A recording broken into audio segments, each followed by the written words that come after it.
네, 어제 이 시간을 통해서도 전해드렸지만 청와대 국가안보실 비서관을 사칭한 가짜 이메일 발송 사건의 파장 갈수록 커지고 있습니다. 청와대가 어제 경찰에 수사를 의뢰한 가운데 김의겸 비서실장 끝까지 파헤쳐서 누가 왜 이런 일을 벌였는지 밝혀내겠다면서 강력 대응을 시사했죠. 함께 들어보시죠. 청와대 국가안보실은 오늘 오전 안보실을 사칭한 가짜 메일이 외교 전문가들에게 발송되고 결국 언론의 기사화까지 된 사건과 관련해 경찰청 사이버 수사과에 수사 의뢰서를 발송했습니다. 청와대는 이 사건이 단순한 오보 차원을 넘어서 언론 역사에서 전례를 찾아보기 힘들 정도로 악성이라고 판단하고 있습니다. 허위 조작 정보가 생산 유포된 경위가 대단히 치밀한 데다 담고 있는 내용 또한 한미 동맹을 깨뜨리고 이간질하려는 반국가적 행태입니다. 끝까지 파헤쳐서 누가 왜 이런 일을 벌였는지 밝혀내겠습니다. 최소한의 확인도 거치지 않고 보도한 언론사에도 책임을 물을 것입니다. 네, 김의겸 청와대 대변인의 발언 함께 들어봤습니다. 최진봉 성공회대 교수, 이종훈 정치평론가와 함께 자세한 내용 나눠보도록 하겠습니다. 안녕하십니까? 네, 안녕하세요. 네, 안녕하십니까? 이 사건 어떻게 된 건지 좀 복잡하죠? 이게 어떻게 된 건지 좀 설명 부탁드리겠습니다. 1차적으로는 이렇습니다. 그러니까 청와대 발표에 따라 모 언론이 이 기사를 보도를 했어요. 기사에 보도된 내용을 보면 청와대 그 국가안보실의 비서관이 발표를 했는데 그 논문 내용을 보면 미국과 우리 사이에 여러 가지 갈등 요소가 많다. 이견이 있다 이런 얘기를 했고 그다음에 한국에 대한 미국의 불신과 우려가 증가하고 있다. 그리고 한국이 미국보다는 중국 측에 더 가깝게 활동하고 있는 게 아닌가라고 하는 얘기들이 들어있어요. 그러다 보니까 이 보도가 나가고 나서 청와대가 즉각적으로 반발을 했죠. 그런 내용이 있는 적도 없었고 사실도 아니고 또 청와대 이제 국가안보실 비서관이라고 얘기가 되고 있는데 그 비서관한테 확인해 봤더니 이런 내용을 발표한 적도 없다. 이렇게 얘기를 하면서 지금 논란이 되고 있는 상황입니다. 그렇습니다. 그러니까 지금 정리된 내용, 그러니까 최종적인 결론을 말씀드리면 이것은 거짓입니다. 가짜 뉴스인 거죠. 그러니까 이런 문건을 작성한 사람도 없고 이 메일을 받아서 보도한 것 자체도 이제 문제라는 게 청와대 이야기인데 이 메일을 받은 사람들이 일단 그 북한 전문가들이라고 그러는 것 같던데요. 예, 그렇습니다. 그러니까 이제 발송 주체가 이제 누구냐 이제 하는 게 이제 관심사죠. 근데 모 대학의 이제 연구원 명의로 이제 발송이 된 겁니다. 그러니까 이러이러한 행사를 하는데 뭐 이제 첨부 파일에 이제 발표 자료가 이제 포함이 돼 있었던 거고요. 그런데 이제 그 연구원 측에서는 우리 그런 메일 발송한 적 없다. 해킹 당한 것 같다라고 지금 이야기를 하고 있는 그런 그 상황입니다. 그런데 지금 이제 이번에 보도를 한 그 매체가 지금 추가로 지금 해명한 내용을 보면 그러니까 한중 정책 학술 회의라고 하는 주최 측으로부터 자기는 이메일을 받았다는 거고 거기에 이제 청와대 안보실의 비서관이 이런 내용을 발표한다는 발표문이 들어 있어서 이건 뭐 거의 확실하다라고 생각하고 보도를 한 것이다라고 지금 이야기는 하고 있어요. 그렇긴 한데 그러면 이제 한중 정책 학술 회의라고 하는 것이 과연 실체가 있는 것인지 실제로 행사가 있었는지 여부도 좀 확인을 해봐야 되는 그런 상황이고요. 지금 뭐 사실은 이 전문가들 집단을 대상으로 해서 보냈다라는 거로 봐서 이건 꽤나 좀 이제 준비가 된 상태에서 보낸 그런 이메일이었다 이렇게 볼 수 있는 거죠. 그러니까 정부 관계자 혹은 정부의 하청을 받아서 연구를 하는 그 기관의 사람들을 사칭해서 전문가들에게 메일을 발송했고 그것이 사실로 여긴 언론사에서 보도까지 됐다는 것 자체에서 여러 가지 문제점을 일단 찾을 수가 있는데요. 그 내용도 상당히 악의적이다라고 볼 수가 있습니다. 어쨌든 한미 동맹의 어떤 균열이 있다라는 주장은 사실 일부 보수 쪽에서 계속 주장해왔던 내용 아닙니까? 그렇죠. 그러니까 보수 측에서는 계속 그 문제를 문제시했죠. 사실은 한미동맹에 문제가 있는 거 아니냐, 한반도 비핵화나 평화에 우리가 너무 앞서가는 거 아니냐 이런 얘기를 주장을 했었는데 청와대는 계속 그걸 부인해 왔잖아요. 그런데 이 보고 내용을 보면 이 보고서 내용만 보면 청와대가 마치 그걸 인정하는 것처럼 보이지잖아요. 왜냐하면 그 비서관이 이걸 작성했다고 하면 이거 그럼 청와대 자체도 그렇게 생각하는 게 아니냐 이런 오해와 논란을 불러일으킬 수 있는 문서를 누군가 작성해서 이걸 좀 배포를 했는데 배포한 대상도 보면 지금 말씀하신 것처럼 청와대에 관련해서 뭐 자문을 한다거나 외교 정책이나 또는 뭐 한반도 평화 관련된 네. 또는 관련된 어떤 용역 업무를 담당하시는 이런 분들한테 이걸 보냈어요. 그러면 이 분야 전문가들한테 보냈다고 하면 뭔가 의도와 목적을 가지고 보냈겠지 않느냐 하는 것이 지금 청와대 입장인 거거든요. 예, 예. 그럼 뭔가 누군가 개인이든 단체든 의도를 가지고 문서를 만들고 그 문서를 외교 전문가나 아니면 국방 관련된 전문가들한테 보냈다고 하면 예. 정부가 추진하고 있는 여러 정책이나 정부의 신뢰성을 떨어뜨릴 목적을 가지고 한 게 아닌가라고 예. 하는 문제가 발생하게 되고 이제 문제는 언론사가 그렇다고 하면 언론사에는 그러니까 사실관계를 가장 중요하게 생각하는 곳이잖아요. 그렇죠. 예. 그런데 사실관계 확인을 안 하고 이걸 그것도 1, 2면에 아주 그냥 크게 보도를 한 부분에 대해서 이제 문제를 제기하고 있고 청와대는 이 문제도 따지겠다고 얘기를 하고 있죠. 왜냐하면 지금 그 아까 이종훈 평론가도 말씀하셨지만 해명한 내용들을 보면 이래요. 그 비서관한테 직접 해명을 해서 들은 게 아니고 그날 같이 발표하는 모 대학 모 연구원에게 전화를 해서 그 비서관이 발표를 하냐 안 하냐 이거 확인하고 그게 사실로 믿고 그냥 보도를 한 거거든요. 그러면 실제 이 지금 비서관이라고 얘기되는 분 이 사람한테 직접 전화해서 확인했다고 하면 이런 실수를 안 했을 텐데 왜 본인한테 확인 안 하고 제 3자한테 물어보고 이걸 했는지 그 부분도 좀 의문이 되는 부분이라는 생각이 듭니다. 그렇습니다. 사실 저희가 어제 그 뉴스인에 출연하신 외교 전문가가 있었습니다. 이제 그분 역시 청와대 자문위원으로 활동을 하고 계신데 이 메일을 받았다는 말씀을 하셨었죠. 다시 한번 들어보도록 하겠습니다. 이제 사실 저도 이게 많이 받아본 이메일입니다. 받으셨군요. 예. 그러니까 남북 정상회담이라든지 북미 정상회담 이런 큰 이벤트가 끝난 이후에 청와대 비서관 이름이라든지 또 뭐 심지어 뭐 장관 이름으로 보내는 것도 있고요. 예. 이런 이메일을 이제 보냅니다. 누가 보낸지는 모르겠지만 이게 사전에 제가 이런 메일을 보낸다는 통보를 받지 않으면 메일을 열지 않습니다. 그렇군요. 바로 저는 삭제를 해버리거든요. 네, 그렇습니다. 지금 이런 메일이 계속 많이 지금 보내지고 있다는 것 자체를 얘기를 했습니다. 그렇다면 해킹일 수도 있고요. 어떤 목적을 위해서도 보내는 걸 수도 있고요. 이게 조직적으로 이루어지고 있지 않을까 이런 의심도 하고 있는 건데 어떻게 보십니까? 네, 그렇습니다. 근데 이게 뭐 단순히 뭐 그냥 재미삼아서 이렇게 보낸 또는 누군가 해커가 한 것으로 보기에는 좀 이제 이게 상당히 전문적인 냄새가 많이 난다는 거죠. 예. 그러니까 일단 첨부된 파일, 그러니까 이제 청와대 비서관이 발표할 거라고 준비했다는 그 자료, 예. 양도 상당히 방대한 양입니다. 네. 그러니까 그거를 해커가 일부러 막 자료를 모아서 이렇게 수집을 해서 별도 자료를 첨부 파일을 만들고 그걸 첨부를 해서 보내고 그랬을 리는 없다라는 거죠. 그러면 이거는 상당히 좀 전문가들이 개입된 그룹에서 준비를 좀 했다라고 이제 봐야 되는 거고요. 예, 예. 그리고 이제 그 발표 자료의 내용도 사실은 굉장히 눈길을 끌지 않습니까? 물론 이제 한미 간에 늘 순탄할 수만은 없고 갈등 변수도 있는 것은 맞으나 이 내용을 보게 되면 상당히 갈등이 굉장히 증폭되어 있는 것처럼 그리고 또 가장 결정적인 건 뭐냐면 청와대 국가안보실에서조차도 국민들에게 이야기하는 것과 달리 본인들은 이런 갈등을 잘 인식하고 있다는 식의 뭐 그런 식으로 이렇게 보도가 나갈 정도의 내용들을 포함을 하고 있다라는 거예요. 네네. 이거는 상당히 전문가의 냄새가 난다. 일단 그렇게 봐야 되는 거죠. 그렇게 본다면 이게 과연 개인이 했겠는가라고 하는 의구심을 이제 가질 수밖에 없는 거고요. 그리고 이메일을 해킹당했다라고 한다면, 그러니까 그 전문가 집단이 그 해커 집단의 도움을 또 받았다라는 얘기일 수도 있는 거잖아요. 그렇겠네요. 예. 이렇게 보면 이건 훨씬 좀 약간 좀 규모가 커지는 거죠. 네네. 네. 자, 그래서 사실은 이번 사안이 약간 좀 그 심각한 심각하죠. 사안일 수 있는 그런 겁니다. 그리고 보도까지 됐고요. 누가 그러면 그걸 기획해서 누가 실행을 했는가까지 생각을 한다면 대략 이제 짐작은 좀 되잖아요. 그러니까 어느 쪽에서 좀 했을 거다라고 짐작은 되는데 이게 뭐 특정 정파가 관계됐다든지 특정 단체가 관계됐다든지 하면 이것도 꽤 큰 규모의 사안이 될 수 있는 그런 그렇습니다. 그러니까 이게 지금 메일을 열어서 뭐 첨부 파일 같은 것들을 이제 클릭을 하면 그 사람의 어떤 뭐 메일 계정이라든지 이런 게 다 계정이 뭐 털린다고 쉽게 표현을 하죠. 해킹이 가능하다라는 얘기들이 있습니다. 그렇죠. 혹시 교수님도 이제 미국에서 활동하시면서 그 북한 관련해서 계속 논문도 쓰시고 혹시 이런 메일 받으신 적 있는지 궁금한데요. 예. 그러니까 이 같은 내용은 아니지만 네네. 마치 그 청와대나 중요한 업무를 하고 있는 사람이 보낸 메일로 그런 게 본 적이 있어요. 저한테도 학교 메일로 왔는데 그것도 사실은 좀 의문스럽더라고요. 그러니까 뭔가 여기 보면요, 이건 뭐 비밀이니까 조심스럽게 취급해주고 이런 내용이 들어있어요. 그러니까 그 자체가 사실 의문스러운 거 아니겠습니까? 그런 내용을 왜 미리 얘기도 안 하고 하고 연락도 안 한 상태에서 일반적으로 이렇게 뿌렸다고 하면 그 자체도 의심스러운 부분이에요.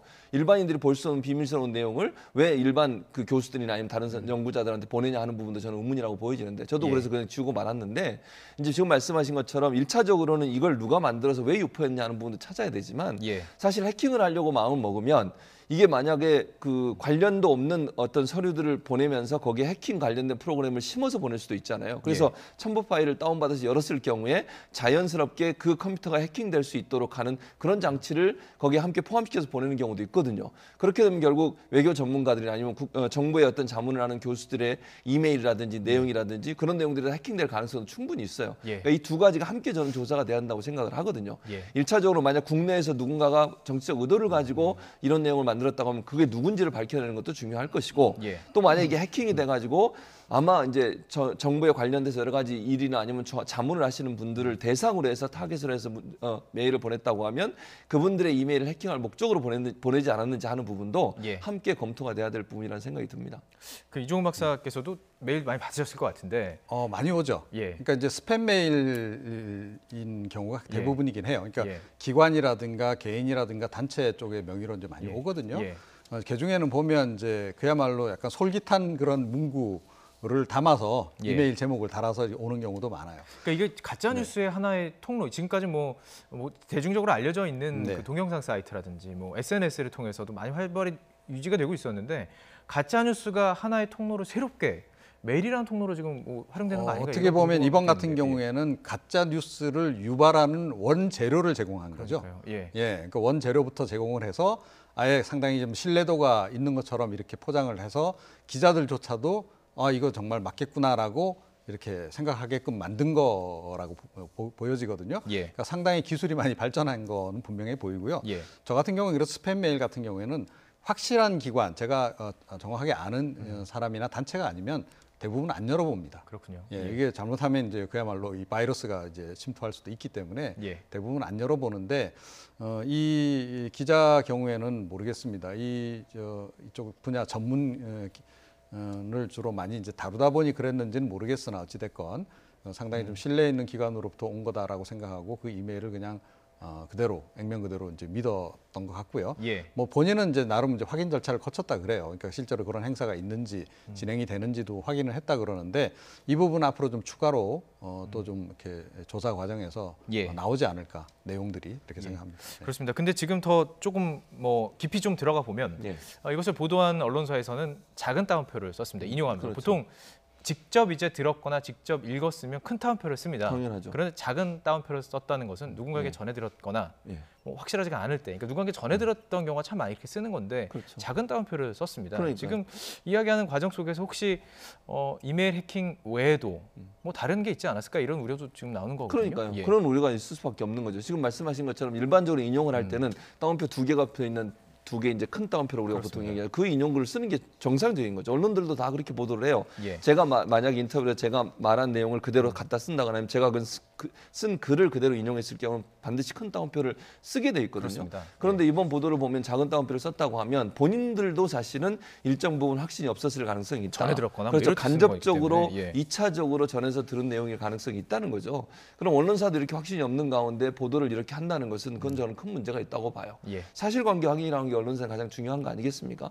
그런데 아까도 제가 말씀드렸지만 직접적으로 이 글을 쓴 사람에 대한 취재도 없이 이런 아주 중요한 사안 자체만 봐도 상당히 중요하게 다뤄질 수 있고 이것이 사회적으로 미칠 파장이나 여러 가지 여파가 클 수밖에 없는 사안에 대해서 2차, 3차의 확인 과정 없이 보도를 했다. 이건 문제라고 보고 1차적으로 이 언론 보도를 한 언론사는 뭐라고 얘기하냐면 청와대에 전화했더니 우리는 그 문건 자체가 존재하는 것조차 모르기 때문에 나는 잘 모르겠다 이렇게 얘기를 했다는 거예요. 근데 그것만 맨 마지막 기사의 끝에 그걸 잠깐 집어넣고 청와대는 뭐 모른다 이런 식으로 얘기했다라고만 끝나버렸어요.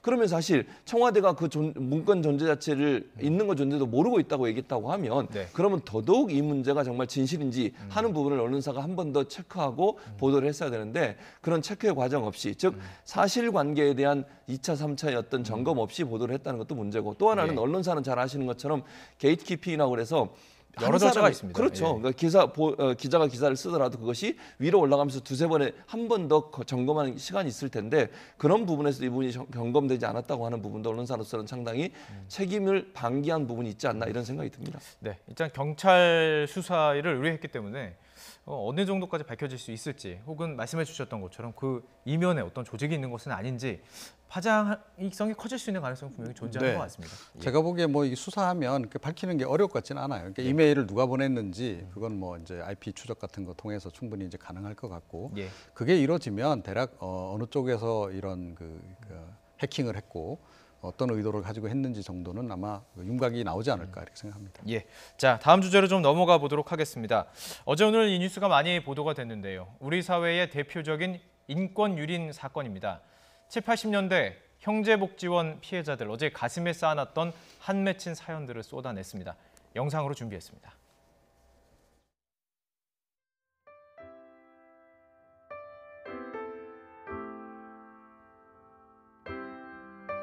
차 안에서 구타, 감금, 폭행 얼마나 많이 당했는지 생각만 하면 할수록 막 치가 떨리지만은 얼마나 많이 맞고 내가 잘못 안 했는데도 단체로 기합을 주시고요.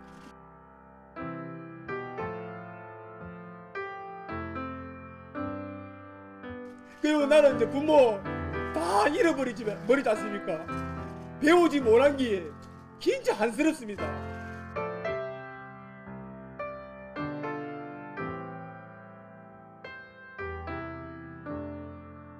고통을 갖고 인권 유린을 당하면서 살아왔었지만은 또다시 이렇게 사회에 나와서 발을 붙였을 때 살아가는 그 삶이 정말 막막하더라고요. 동생도 그 형제복지원 속에 트라우마들이 엄청나게 크게 자리 잡고 있어요. 2009년도 스스로 목숨을 끊었죠.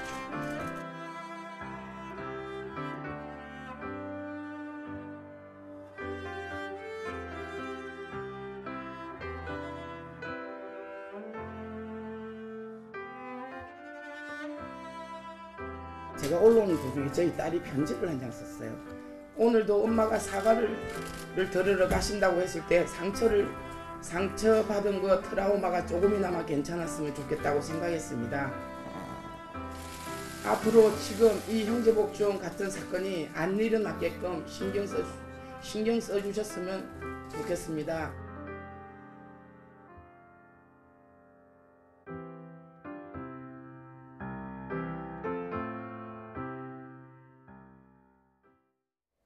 네, 이 사건 기억하시는 분도 계시고 기억 못하시는 분도 계실 것 같습니다. 어쨌든 저희들이 오늘 이야기는 기억을 못하시는 분들을 대상으로 기준으로 하도록 하겠습니다. 이 사건은 뭐 혹시 당시에 보도됐던 그런 것들을 기억하시는 게 있습니까? 네, 그 정도 그렇습니다. 파장이 이게 좀 컸습니까? 그렇죠. 예. 처음 보도 나왔을 때도 이제 상당히 좀 충격적으로 사회적으로 받아들여졌기 때문에 네. 그러니까 이것도 사실은 그 유신 시대의 그 잔재라고 보면 됩니다. 그러니까 1974년에 이제 내무부령으로 요즘은 노숙자라 그러잖아요. 길거리에 이제 노숙자들이 이제 많이 있고 하니까 이 사람들을 이제 좀 강제로 감금을 한 겁니다. 형제복지원이라고 하는 곳이 상당히 실제로는 이제, 노숙자도 아니었습니다. 네. 근데 이제 그 노숙자도 있었지만 노숙자가 아닌 일반인도 개중에 있었고 또 심지어 이제 그 청소년들도 포함이 돼 있었다는 거죠. 그러니까 일단 그래서 좀 시각적으로 보기에 좀 거북한 사람들을 데려다가 마구잡이로 사실은 수용을 그때 했던 겁니다. 군사정권 시절이었으니까 이게 가능했던 거고요. 특히 이제 87년, 88년 이제 서울 올림픽 있고 할 때는 이제 더욱 집중적으로 이 사람들을 또 이렇게 다 거리에서 잡아가지고 이제 가두는 이런 과정들이 이제 있었던 거고요. 그 형제복지원이 상당히 규모가 컸습니다. 한 3천여 명 정도 수용할 수 있는 정도 규모였고 형제복지원을 거쳐간 사람이 무려 3만 명이 넘거든요. 3만 명이요. 예. 이게 이제 사회적으로 알려지게 된 것은 이제 87년도에 그 사망 사고가 발생하고 그 당시에 이제 원생이라고 불렀죠. 원생 35명이 이제 탈출을 하고 그러면서 이게 이제 사회적으로 이제 쟁점이 됐고요. 그 이후에 이제 수사가 이루어집니다. 그런데 그 과정에서 이제 뭐 한 530여 명 정도가 사망한 것도 밝혀졌고 네. 폭행이라든가 이런 것들이 굉장히 이제 만연한 것으로 이렇게 확인은 됐는데 실제로 그럼 그 원장과 거기 이제 일을 적극적으로 했던 뭐 사무총장이랄까 이런 사람들에 대해서 제대로 처벌이 됐느냐. 그렇지 일단 않죠. 살인 사건 관련해서는 혐의가 다 적용이 아예 안 됐고요. 예. 강제 강제감금 부분도 마지막 최종적인 결론은 적용을 하지 않았습니다. 그리고 단순히 이제 그 정부 지원금을 횡령한 그 혐의만 대해서만 이제 사실은 이제 형량을 적용하는 바람에 예. 아주 낮은 그 형량을 받고 풀려났고 그분은 지금 부산 다른 곳에서 예. 복지재단을 하고 계시죠. 그렇군요. 네. 지금 두 가지를 접근을 해야 될 것 같습니다. 얼마나 끔찍한 일들이 벌어졌는지 그리고 그 이후에 처벌이 온당했는지 임 처벌에 대한 부분은 지금 문무일 검찰총장이 사과를 한 부분이기 때문에요. 예. 먼저 이 앞부분 얼마나 정말 참담하게 지냈는지를 좀 여쭤보고 싶습니다. 그냥 지금 노숙자라고 하는데 그게 아니라 그냥 지나가는 고등학생들 그렇죠. 그냥 잡아가지고 예. 너 가방 열어서 빵 있으니까 너 훔쳤지? 가. 이런 식이었다 그래요. 그러니까요. 그러니까 지금 원래 이제 이거 사실은 이렇게 임의대로 잡아가는 것도 문제예요. 예. 그 당시 이제 내무부 1975년 내무부 훈령 410호에 보면 불황자를 영장 없이 임의 단속이 가능하도록 만들어놨어요. 네. 그리고 불황자 동의나 기한업 수용자 시설에 유치할 수 있도록 내무부 훈령을 만들어놓고 이거는 헌법에 너무 명확하게 어긋나는 행위잖아요. 함부로 사람을 이렇게 잡아다가 집어넣을 수 있습니까? 아무런 이유도 없이. 그 지금 말씀하신 것처럼 그냥 원래 목적은 뭐 불황인이라고 얘기하는데 불황이라고 하는 것도 어떻게 보느냐에 따라 사람이 달라질 수 있잖아요. 그런데 그 당시 형제복지원에 들어간 사람들의 증언을 들어보면 아무 이유 없이 그냥 길거리 지나가는데 차 타고 와서 그냥 데리고 갔다는 거예요. 심지어 9살, 12살 예. 아이를 그냥 돈 받고 그러니까요. 그렇게 들어가서 예. 왜냐하면 그 사람들이 들어오면 숫자에 따라서 또 정부로부터 지원을 돈을 받잖아요. 받죠. 예. 그 원생들이 몇 명이냐에 따라서 이런 목적. 그리고 거기 가서 그냥 들어가서 그냥 있는 게 아니고 강제 노역을 시켰어요. 그러니까 원생들을 불러다가 원래는 잘 돌보라고 거기에 만들어진 거 아니겠습니까? 복지원이라고 하면. 예. 그런데 강제로 자기들 뭐 건설하고 무슨 그 자기들 건물 짓고 이러는데 강제로 데려가서 노역시키고 돈도 한 푼도 안 주고 그리고 말 안 들으면 때리고 그래서 너무 억울해서 도망가면 이게 나와서 탈출하려고 시도하면 불러다가 또 엄청나게 때려서 사망자도 엄청나게 많이 나왔어요. 그렇습니다. 500여 명이 사망을 한 걸로 돼 있어요. 12년 동안. 12년 동안 이 시설을 운영하면서 500여 명이 사망을 했고 밝혀진 것만 그렇습니다. 또 폭행, 강금, 그다음에 성희롱, 성폭행. 뭐 그런 예. 것들도 있었죠. 그러니까 이거는 인권 유린의 가장 뭐랄까요? 나쁜 모습을 다 갖고 있는 네. 그런 형태였고 이제 문제는 이게 30몇 년 동안 이게 밝혀지지 않고 지금까지 왔다는 것도 저는 너무너무 황당하다는 생각이 들어요. 여기서 피해를 당했던 아까 지금 우리가 영상 봤지 않습니까? 그 젊은 시절을 정말 아무 이유 없이 저기 들어가서 맞고 그다음에 강제 노역하고 이러면서 인생을 보냈던 그 많은 사람들의 아픔을 어떻게 씻어줄 거냐. 그래서 저는 부산의 형제복지원은 정말 그럼에도 불구하고 아주 이종훈 총리가 얘기하셨듯이 그 일을 했던 사람은 지금도 또 다른 복지원을 하고 있잖아요. 그 가족들이. 예. 그런 일을 하고 있는 것이 과연 그 가족들이 그렇게 하고 있는 것이 과연 바람직한 일인가? 예. 우리 국민이 정말 국가가 이런 부분에서 좀 바로잡을 필요가 있다는 생각이 듭니다. 얼마나 끔찍했는지 제 입으로 말씀드릴 수가 없습니다. 여러분들께서 시청자 여러분들께서 검색을 해보시면은 얼마나 끔찍했는지 이야기를 좀 들으실 수 있을 것 같습니다. 이제는 그 이후에 그렇다면 처벌이 잘 이루어졌는가 하는 부분입니다. 좀 정리를 해주셨어요, 짧게. 네. 2년 6개월 형을 살았죠. 그 지금 최종적으로 그렇습니다. 박윤근이라는 그 형제복지원 원장은 그러니까 이게 형도 너무 짧았고 그 이후에 계속해서 문제 제기를 했지만 재수사가 이루어지지 않은 거잖아요. 그러니까 수사가 상당히 이제 봐주기 수사로 진행이 됐던 그렇습니다. 거죠. 그러니까 그때 상당히 이게 정권 차원에서의 목적에 의해서 만들어진 그런 그 시설이고 예. 실제로 이제 정권의 입맛에 맞게끔 운영을 하다 보니 정부가 지원금까지 이제 줘가면서 운영한 거 아니겠어요? 자, 그러다 보니까 수사 과정에서도 검찰 쪽 차원에서 아예 그러니까 법원으로 이 재판부로 넘어가기 전에 네. 검찰에서 기소하는 과정에서 이미 많은 혐의 부분을 이제 제외시킨 상태에서 이제 넘기는 거죠. 그러니까 살인 혐의 같은 거 빼고, 예, 그리고 이제 뭐 폭행 이런 것도 좀 빼고, 네. 이런 식으로 해서 주로 이제 횡령 그리고 이제 집단 감금, 이제 강제 감금 부분은 포함이 돼서 사실은 이제 대법원까지 올라가게 되는데 이 부분은 대법원에서 사실은 이건 강제 감금으로 볼 수 없다라고 판단을 내립니다.